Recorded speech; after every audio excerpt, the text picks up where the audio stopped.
Are EVs beneficial or harmful for society and the environment? Hey, it's Dan Zimmerman and welcome back to Illustrate to Educate. In this debate video, we're going to take a look at 5 arguments for both sides and let you decide what you think about EVs. First, let's look at the arguments for the use and production of electric vehicles. Those who support EVs say that it helps to reduce greenhouse gas emissions because EVs produce fewer greenhouse gas emissions compared to traditional internal combustion engine vehicles, especially when charged using clean and renewable energy sources. They say this can contribute to mitigating climate change. Another argument for those in support of EVs is the improvement of air quality. EVs produce zero tailpipe emissions, leading to improved air quality in urban areas and a reduction in harmful pollutants, benefiting public health.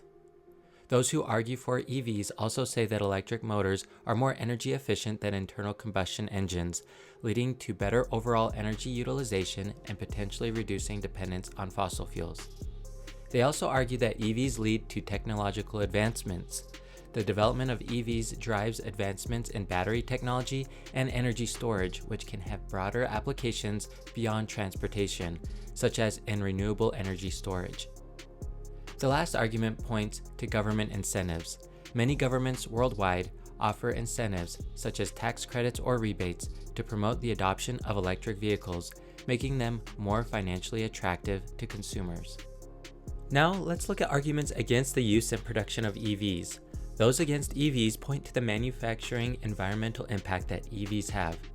The production of batteries for EVs involves the extraction of minerals like lithium and cobalt, which can result in environmental degradation and human rights concerns.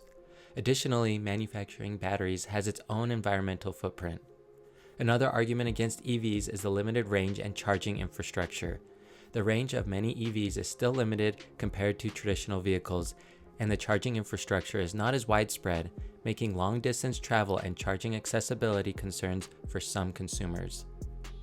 Those who argue against EVs also point to battery disposal challenges. Disposing of used batteries poses environmental challenges as they contain hazardous materials. They argue that there are not effective recycling processes for batteries that are crucial to mitigate this concern. They also argue that the environmental benefits of EVs heavily depend on the energy sources used for electricity generation. If electricity is primarily generated from fossil fuels, the overall impact of EVs is negligible when it comes to slowing pollution. The last argument against EVs points toward economic implications.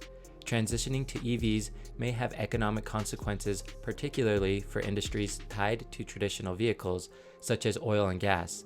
Major job displacement and economic shifts would result from a transition to using electric vehicles. Did you enjoy this video analyzing the arguments for and against electric vehicles? If so, be sure to like, comment, and subscribe to Illustrate to Educate to support more simple and objective videos on topics that matter. If you liked this video, check out my other videos by clicking on the links.